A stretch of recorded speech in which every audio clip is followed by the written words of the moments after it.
The following program was produced by an independent community producer. The opinions expressed do not necessarily reflect those of the ECAT staff or board of directors.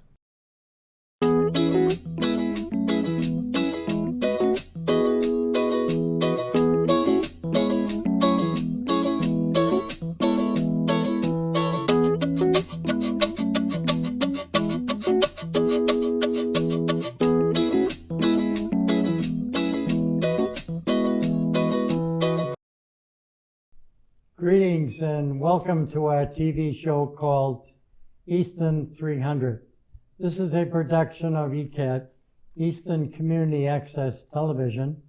I'm Dave Clifton. I'm happy to host this show. And today we're going to talk a little bit about history because let's face it, folks, we're getting ready for our 300th anniversary celebration during the year 2025. And of course, the town of Easton is rich in history, as President Ed Hans has said on a number of different occasions. So when we talk about history today, we have two guests that are joining us. We have the superintendent of schools here for the school district in the town of Easton, Massachusetts, Dr. Lisha Cabral. She's not a first-time visitor. She is absolutely terrific, and we're happy to have her back to talk about the celebration and to maybe talk about the history of the school department here in the town of Easton. We also have Craig Davidson. Craig, of course, has the title of Director of Special Services. And of course, he does just about everything, and we appreciate him joining us today. And I'm going to ask Superintendent Cabral if you could take the lead in our conversation, and maybe you could tell us a little bit about the history of the school department here in the town of Easton, and thank you for joining us. Sure, thank you for having us. Mr. Davidson, I should mention, is also a resident of Easton and is a member of the Tricentennial Committee. So that is exciting for us to have him as a liaison between the school department and the Tricentennial. We definitely feel as though we are a part of the community. We certainly are very well supported by the community. We appreciate the support we get from the community, so we're happy to pitch in and to help highlight some of the interesting things about Easton. So you had asked me, Dave, to talk about the first schools in Easton, and I have to admit that I'm not an expert on that, so I called an expert and I talked to our beloved Mr. Ed Hans, who many people know, former educator, current educator, just not still at Oliver Ames High School, and definitely a very valued historian in the town of Easton. This is very intimidating because Mr. Hans is a phenomenal storyteller. And he is 100% factual. I know I can trust all of his information. So I'm going to try to do him justice and do the history of the Easton schools justice. I have to say, a little bit surprised. And as a lifelong educator, maybe a little dismayed at the beginning of education in Easton. Fortunately, we've come a long way from where we started. The education in this area started in 1647. Of course, that's prior to our 300 years ago when the town of Easton was incorporated. 1725, yeah. Which is 1725. In that time, you had asked about the first 50 families. Maybe, I'm not sure if this is why. I thought it was an interesting question, but it might be because there was a law about towns that had 50 families originally. Easton didn't have that yet at that time, but there was a law that said if you had 50 families, you had to provide a teacher so that students could learn to read and write. Then there was another law for 100 families. You had to have a grammar school equivalent to today's high school so that students could be prepared for Harvard College. High goals even then. However, in 1725, through Mr. Hans, according to Reverend William Chafin, town historian and longtime school committee member, many people may be familiar. The Act of Incorporation for the town of 1725 did require that within 6 months, the town had to procure what was called then a schoolmaster and maintain a schoolmaster to instruct the youth in writing and reading. Unfortunately, the town voted for £3 to pay that schoolmaster, and he had to provide his own room and board.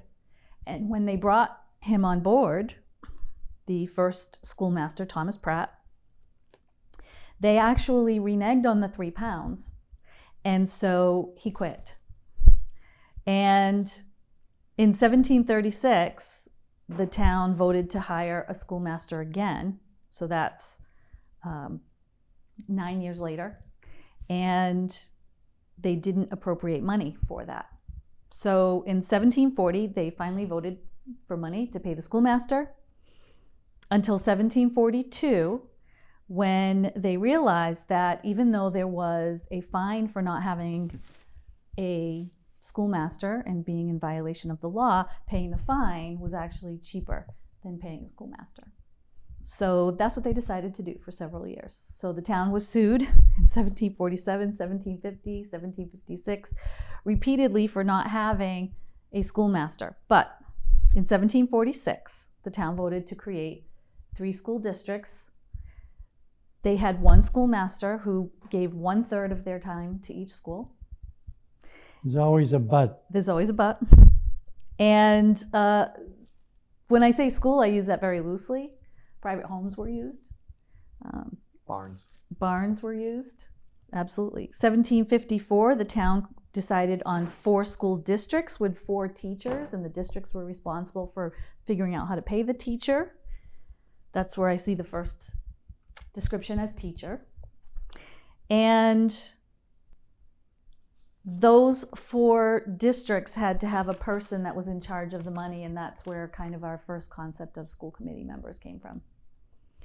And then if there wasn't a teacher in the school, families would get together, hire someone, usually a literate woman, who would educate a group of students in someone's home.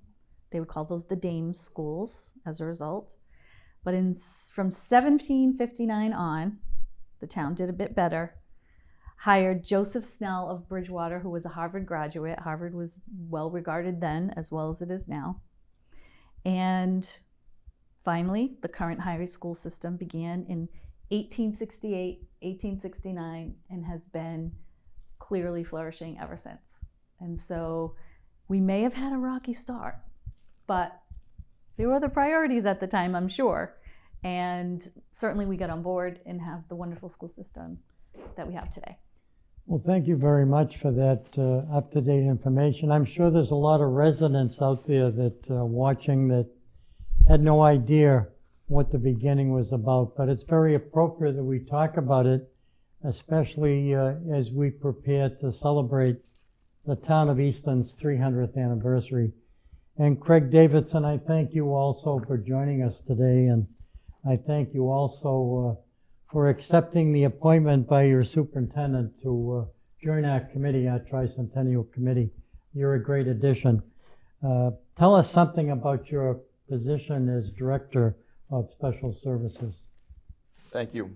So one of my main jobs is really to meet students and families where they're at and provide the services and needs through our support staff to make sure that our students are thriving throughout the school day. And that's terrific. I know the 3 of us were at the special town meeting last evening, and it was great to see a lot of the residents come together to make their choices, and that's what we do at a town meeting, and I think that's important. But I had an opportunity myself to talk a little bit about the town celebration that's coming up, and I did say last evening, for those that may not have been at the town meeting, that when we first got together as a committee appointed by the Easton Select Board, we wondered ourselves when we had our first meeting on a snowy night in January 2023, the questions came up, where do we start? What do we do? How do we raise the funds? How do we promote a celebration? What are the events going to be? Do we have to survey the community? All these kinds of questions. And I got to tell you, nobody quit the first night. The fact is that we have the energy, and we certainly are excited about promoting a year-round celebration. I think it's time for us to celebrate. It's a daunting task, for sure. Yes. But as we've seen in the school department, when you turn to the residents to do something for their children or for their town, there is a large sense of pride in this community, as there should be. It's a beautiful community with wonderful events. And so it's not surprising at all that you've had so many volunteers step up with their ideas, their resources.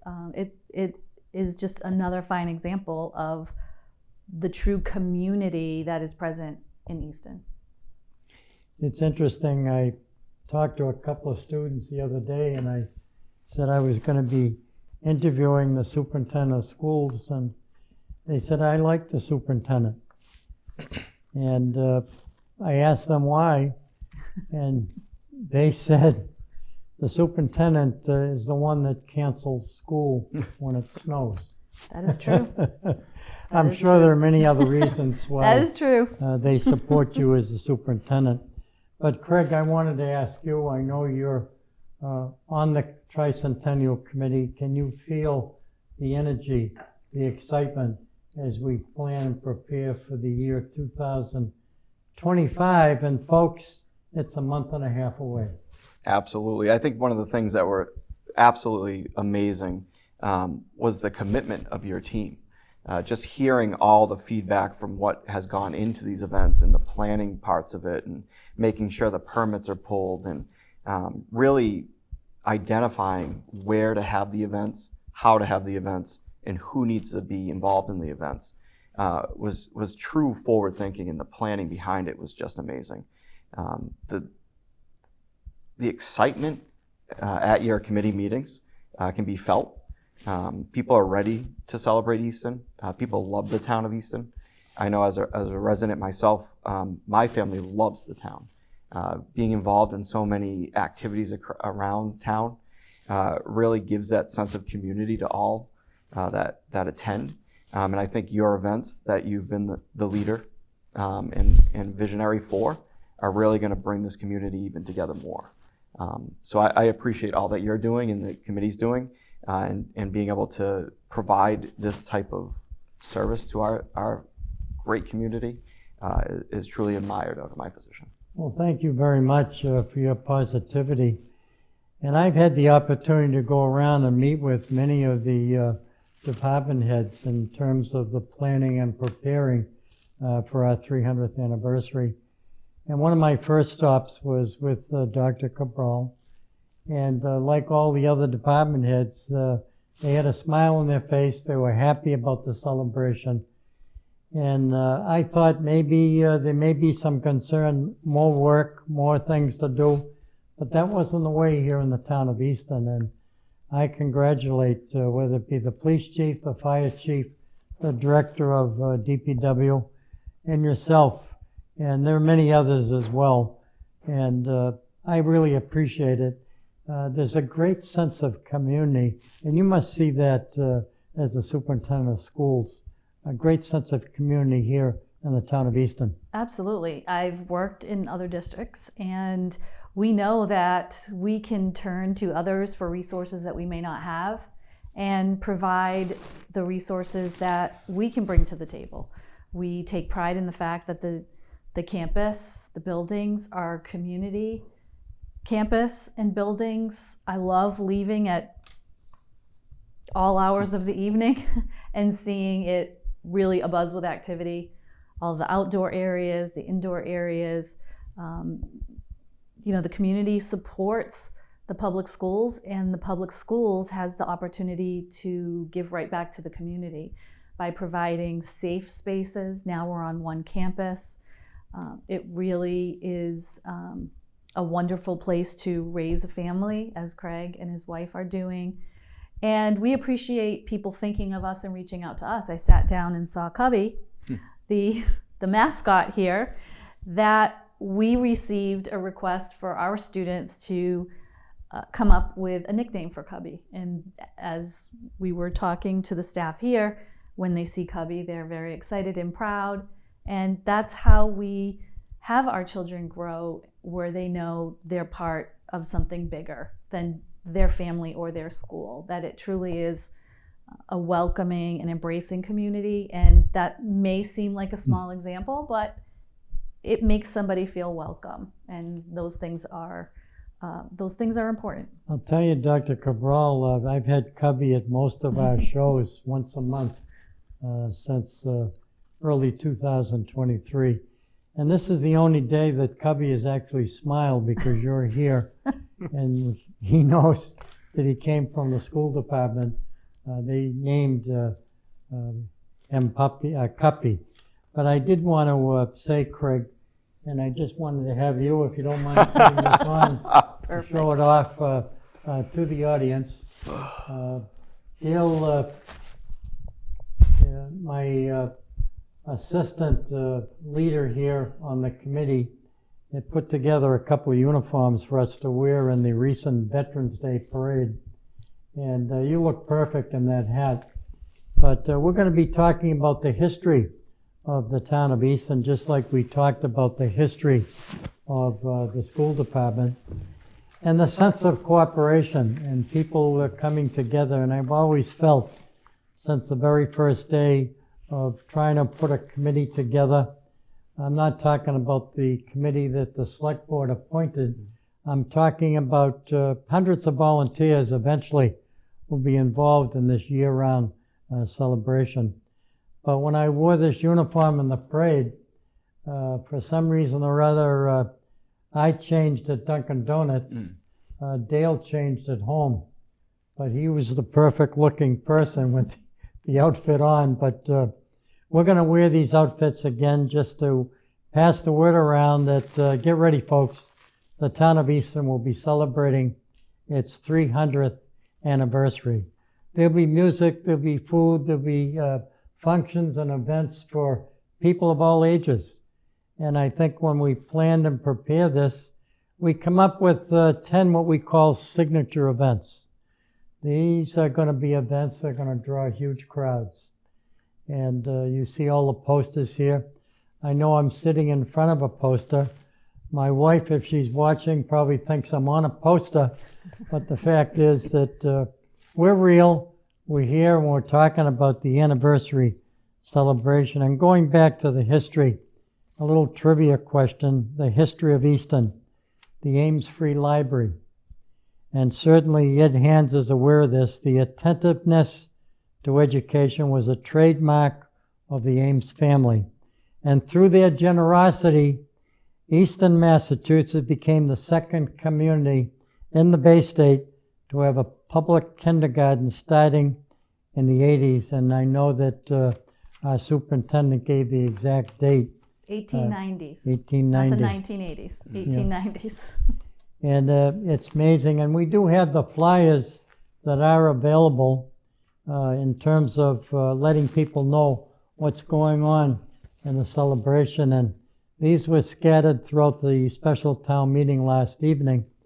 And these only list the signature events, but there's another 5 or 6 events that have been added to the celebration.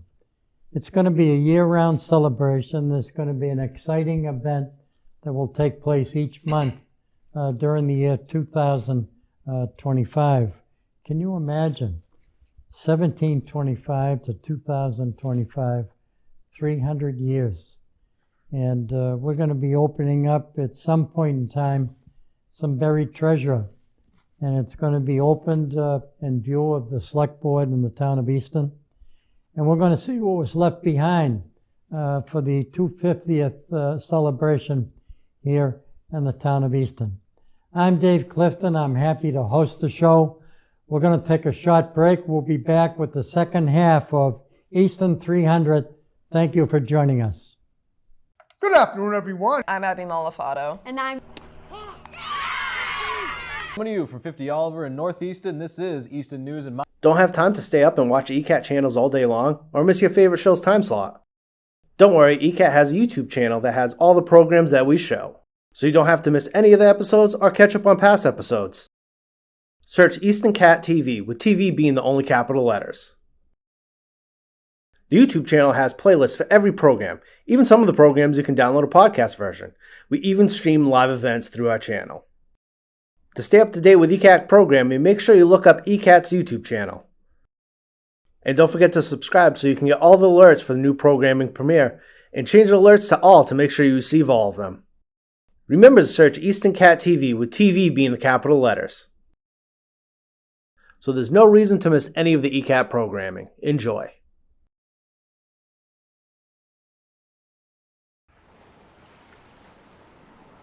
Yeah. This is the life. Just relaxing by the beach. What could be better than this? I've got an idea. What?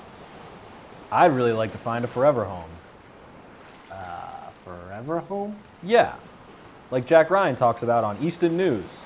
A forever home. All those animals at the APCSM, they get forever homes. Why not us? Listen, man, I hate to tell you this. Tell me what? Come on, tell me. Look, I can take it. Look at me. Come on, tell me. I can take it. Come on. We're not real. What are you talking about? Of course we're real. Look at us. We're sitting here on the beach, on vacation, being served raw meat, mind you. We're having a great time. How are we not real? No, thank you. I'm good. I've had enough. I've had enough. Thank you. What are you talking about? Of course we're real. Look, it's not that we're not real. We're just not living, breathing animals. You don't even have a mouth, dude. Well, oh yeah? Well, your eyes are just plastic. Right back at you. You've ruined my vacation. I can't believe you've done this. I mean, while we're at it, why do we need a vacation? It's not like you have a job. Oh, wow. Oh, okay. All right. You know what? I'm out of here. Cubby, wait. I'm sorry. I didn't mean... Oh, well, you have to get it eventually. If you'd like to get your hands on a cubby of your own, scan the QR code on your screen now.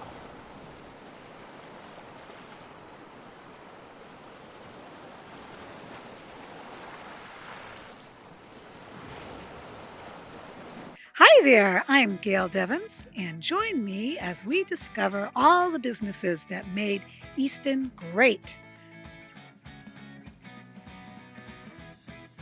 This is a wonderful, wonderful place. I cannot wait. I want to do it. I want to go there. I am definitely coming back, and I know you will too, because I'm telling you something. It is absolutely amazing in here. What a wonderful way to discover Easton. It's right here in Easton.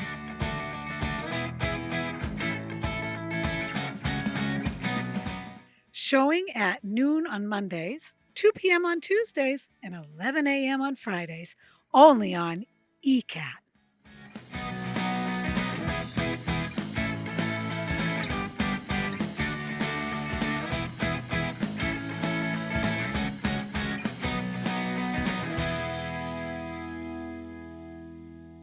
Welcome to Service Matters, a weekly radio show that talks about the good things that are happening in local communities and beyond. Since 1978, the Easton Food Pantry has been dedicated to providing food to our neighbors in times of need. As long as there's hungry people in our community, our doors are open, our hearts will be open to help. We also like to talk about the good things that people do to make a difference, and in many cases, to make dreams real for folks out there in need. Just to chat about, as you say, some of the good things in life. There's some of the good things, the great things, and the happy things. And certainly watch us on ECAT, Easton Community Access Television.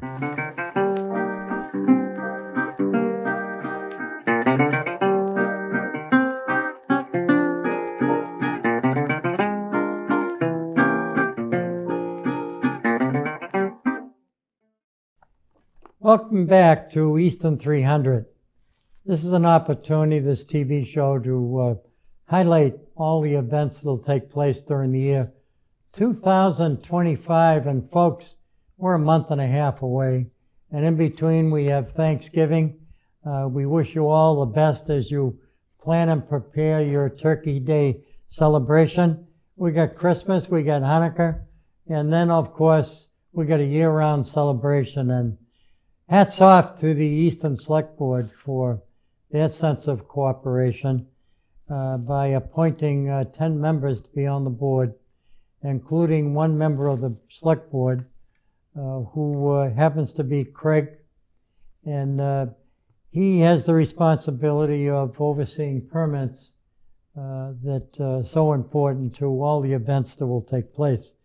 We also shout out and give our regards and thanks to the Easton School Committee and the superintendent who joins us here today, along with one of the staff members on the administrative side who handles special services.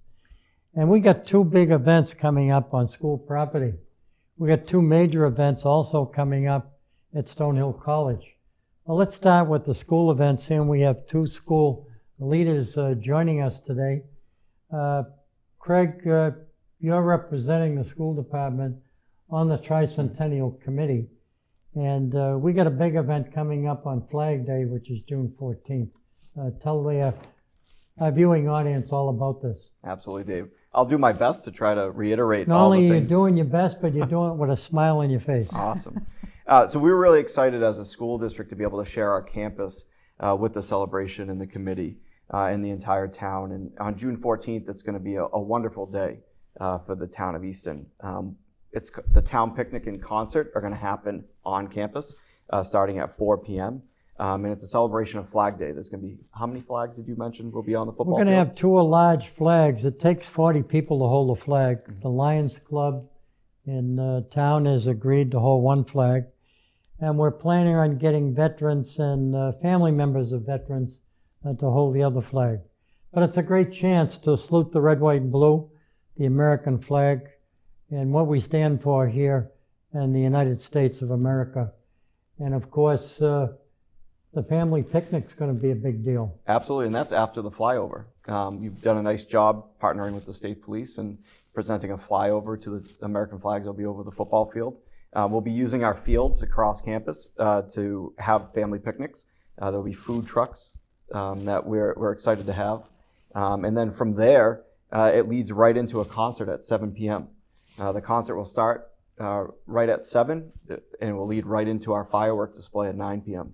They're even going to play a little bit after 9 p.m. so that we have some patriotic music while the fireworks go to the sky.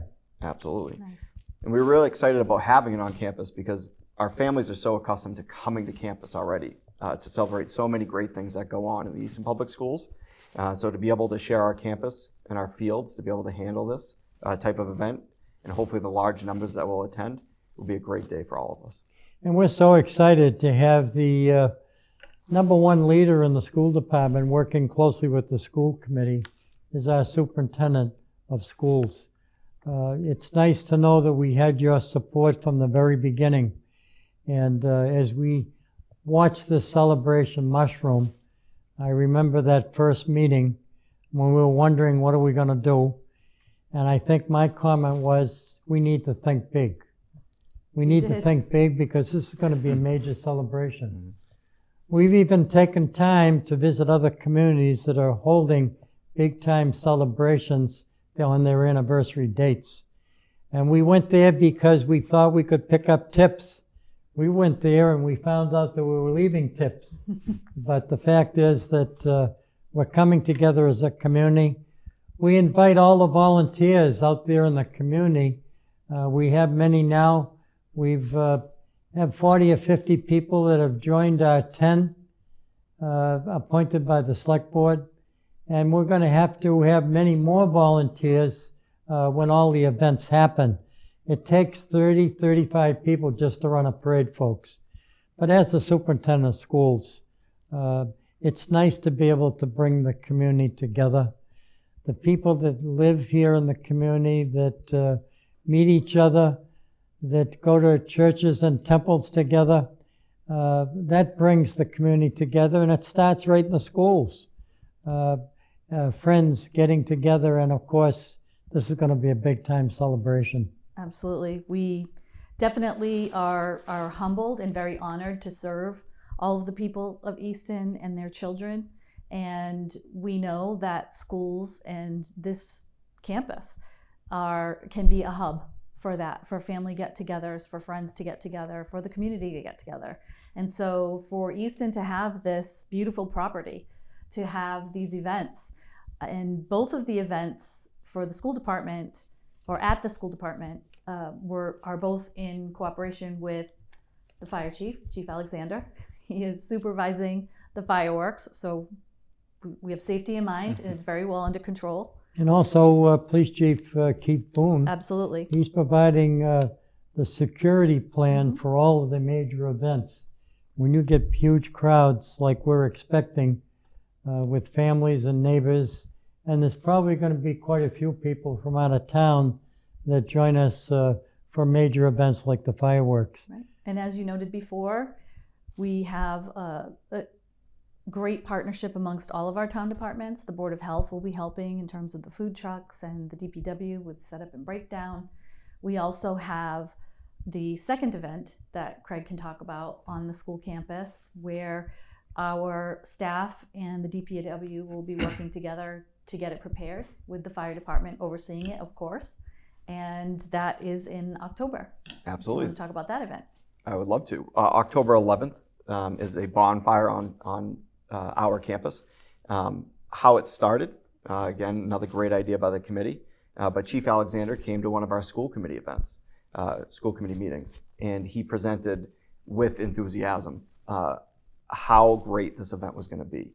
They went through our campus, they identified the most appropriate place for the bonfire, and the safest place for the bonfire to take part, so that our families could be able to enjoy it. And so we're really excited about October 11th and hosting that fire. And we're also excited about the local Lions Club. One of the big time Lions clubs in the Lions world. They have large numbers. They agreed to do a barbecue at the bonfire for all the families. So folks, get there early. There's going to be hot dogs and hamburgers and all the things that go with it. Bring blankets. And there's also going to be music Absolutely. available. And there'll be a concert there as well. And again, save that date of October 11th. There is a rain date of October 12th. That's correct. Just in case. And also we're prepared. a rain date for the fireworks as well. And the reason being is that when you build a bonfire, you have to make sure it gets taken care of right away. You can't say, well, put it away.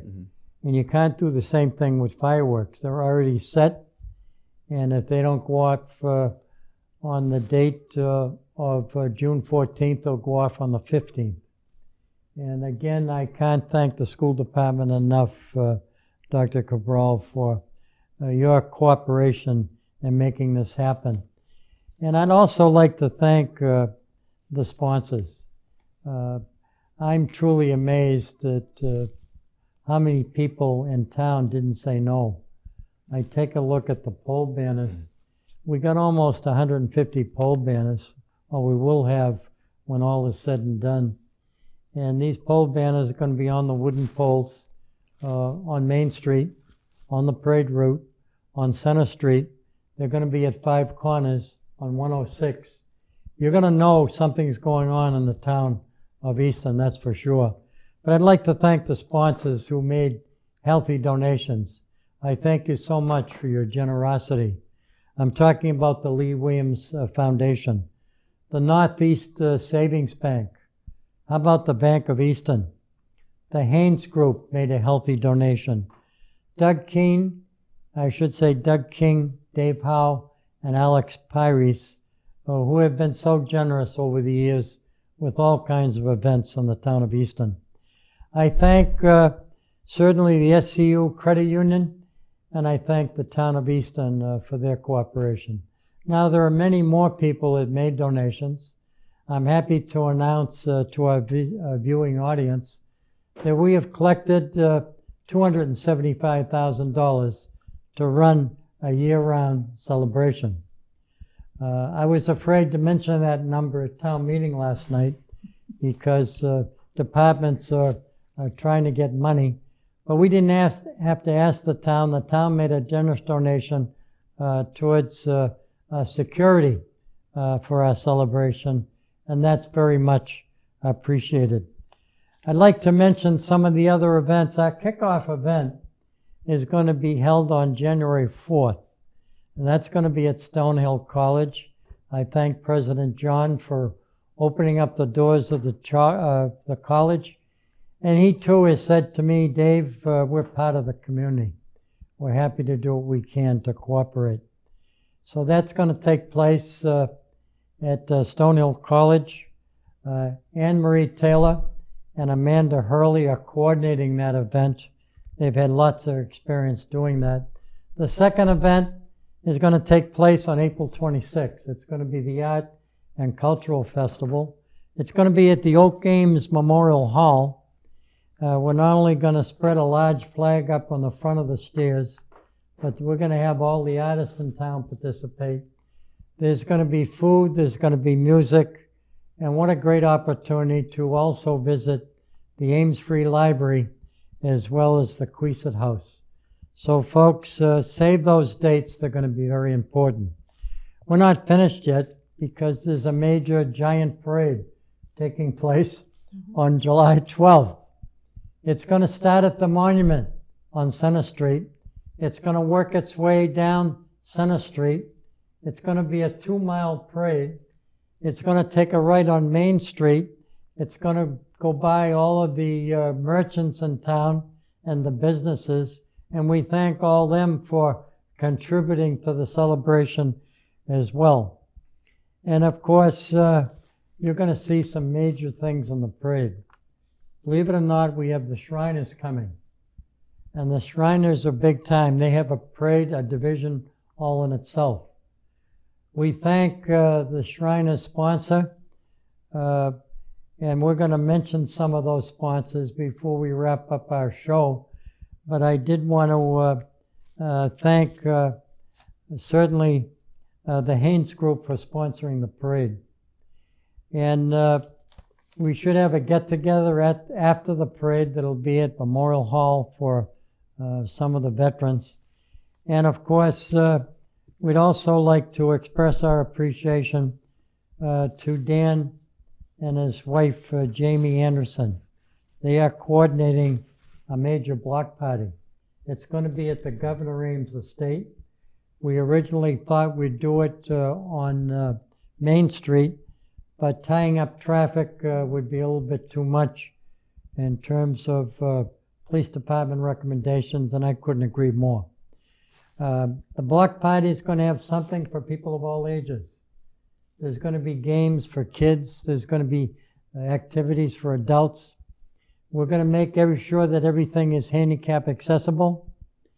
I've been doing this for a number of years, and I'll tell you, I'm just as excited about this celebration as I had been for any of them. And guess what? You already heard school officials talk about the bonfire that's going to be on school property. We got an anniversary gala.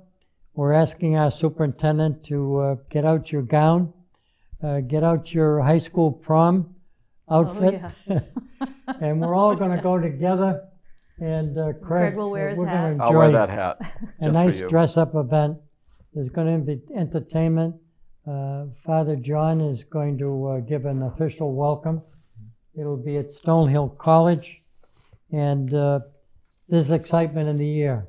Dave, We're not finished yet, folks, but go ahead, Craig. yeah, one thing you mentioned going through the different events was that the events would be handicap accessible.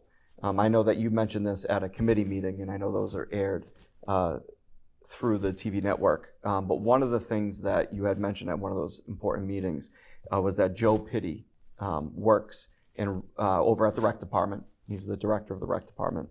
And he has a common mission group. within the town of Easton, and there's many different entities that take part in it. The school district takes part, our CPAC, the YMCA, and House of Possibilities, and a few more. And so one of the things that you had mentioned is that group is going to be working on having discussions around how to meet the needs of all of our families to be able to access the different events. And so we're really taking into consideration all of the residents of Easton. And we want to make sure that all of our residents feel like they have a sense of belonging at these events and that they can turn to a group and be supported at these events. So if there are any questions about the upcoming events, don't hesitate to reach out to myself or Joe Pitti or you, and we can support the families in town when it comes time. It's Well also said, important, Craig. excuse me, it's also important to point out that because of your generous benefactors and donors, most of these events are free for everyone. And that is very important for accessibility as well. And so people shouldn't let that daunt them. If you have a blanket you can bring and you can lay it out at the picnic or for the bonfire or come to the concerts, there's something for everybody to enjoy. That's right. And speaking about that picnic, you have a choice, folks. Either bring a blanket or to bring a chair, as mentioned by the superintendent. But you have a choice of bringing your own picnic, or there'll be food trucks there to accommodate those that have certain interest in treats. I also wanted to mention, Craig, that my vice chair, Dale Carister, has been working closely with Joe, and accessibility is an important priority. This is a celebration for everybody. And when people say to me, Dave, I'm looking forward to your celebration, I say to them, this is our celebration. This is a celebration for everybody in town. It's not just for me. I have the honor and privilege of chairing it and working together with some very talented people in the community. And I always say to leaders, and I know you feel that way as a superintendent, that we're as good as the people we surround ourselves with. And that's what makes things happen. If I just did everything myself, it would be a very small celebration. But the fact is that it takes teamwork. And I know that the school department understands that. I like to say there are some other events that are going to take place, and let me just name a few. At Langwater Farms, we're going to have an Easton 300 Family Fun Day, and that is scheduled on April 19th. And there's going to be hay wagon rides, there's going to be games for kids, there's going to be food, there's going to be treats. Folks, don't miss that. It's our biggest worry is where is everybody going to park? Well, we expect to get a huge crowd for that. We also have an Easton 300 antique car show, and that's going to take place at Borderland State Park. And we're expecting 300 cars. And we're going to have entertainment. We're going to have speakers. We're going to have decorated cars. And folks, there's going to be music. And that's going to be a fun time. It's on October 11th, the morning before the picnic. So what a great opportunity, that full day to spend with your family. And when you get to the picnic, you can sit down and relax, listen to the music, watch the bonfire. And as you're watching the bonfire, or maybe the fireworks on June 14th, I want you to look to the sky, and I want you to say to yourself how lucky we are to have what we have, to live in a community like Easton, Massachusetts, the land of the free, where just about everything we need is within reach. Unfortunately, it's not the same way in other countries. I ask you to save the dates for this celebration. There's a plan right now to discuss an Easton 300 bike race. And the question is it possible to do that on school complex? And that's being something that's going to come before the school to discuss. You know, just the events you're talking about are so exciting for people who live in Easton and around Easton, but what a great opportunity to showcase what Easton has to offer as well.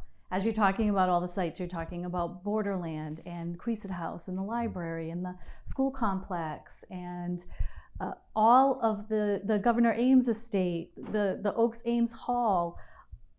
Not many towns or cities around have such these wonderful sites and venues that are open to everyone and mostly open for free, that encourage these events and encourage the townspeople to take part. So as you said, being grateful is very important, but as people are attending, I hope that they're also remembering that a lot of these things couldn't take place in another community because they just simply wouldn't even have the venues, they wouldn't have the buildings, they wouldn't have the land, they wouldn't have the opportunity.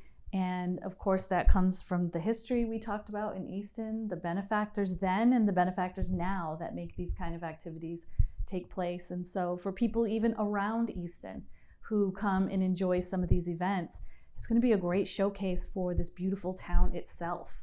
I can see the excitement in your voice when you talk and speak. And I know that you mentioned earlier that it's a great place to bring up a family, which you're witnessing right now, Craig. And I also say that the town of Easton is a great place to live, to work, and certainly to enjoy. And we're going to make sure that you enjoy yourself during the year. We're going to be ringing all the church bells in the town of Easton on our anniversary date, which is December 21st. I know it's hard and difficult to remember all these dates and times. There's going to be a special event that lots of organizations in town have done on an annual basis. And all I'm asking is that all the groups and organizations in town beef up your event that you do on an annual basis for our 300th anniversary. We're going to open up the doors for people in town to stay in Easton and celebrate and to be proud of what we have. If you've got family members scattered throughout the Commonwealth or maybe out of state, bring them on for this celebration. We're planning a big time celebration and I am so excited about it, and I know my committee feels the same way. If you have the opportunity to spare some free time and you'd like to be a volunteer for the celebration, I ask you to contact our website. That's www.easton300.org.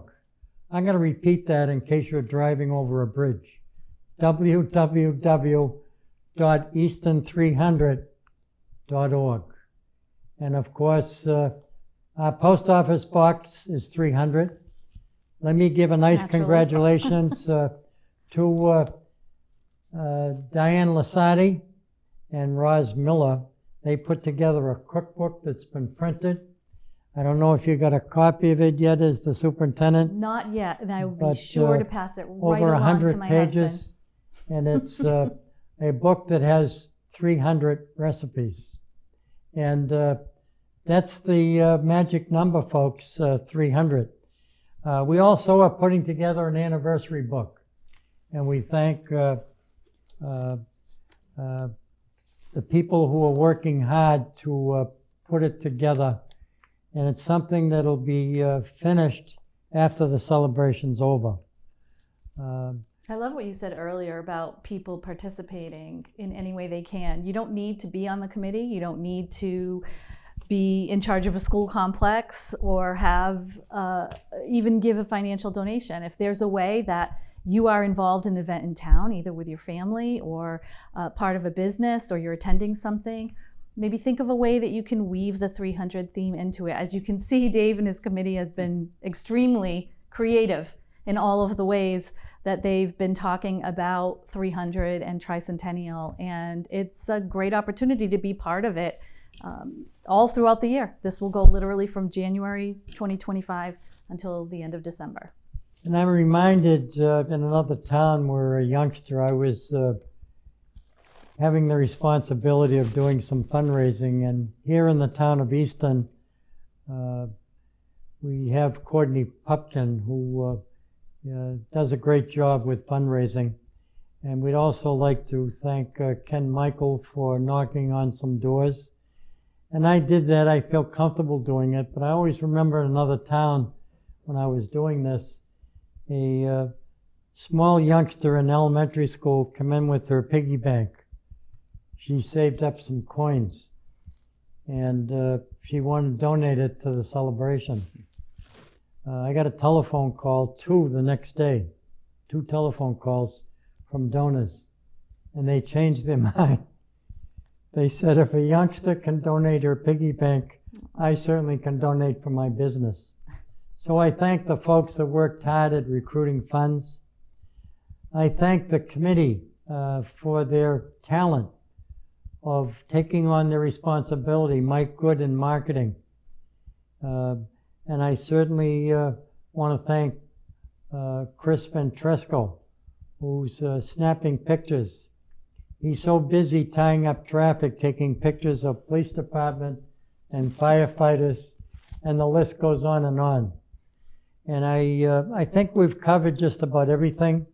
I want to remind you that all the pole banners will be going up. Thank you, DPW. They'll be going up probably the second week in December. Also, the second week in December, we'll be putting up a billboard.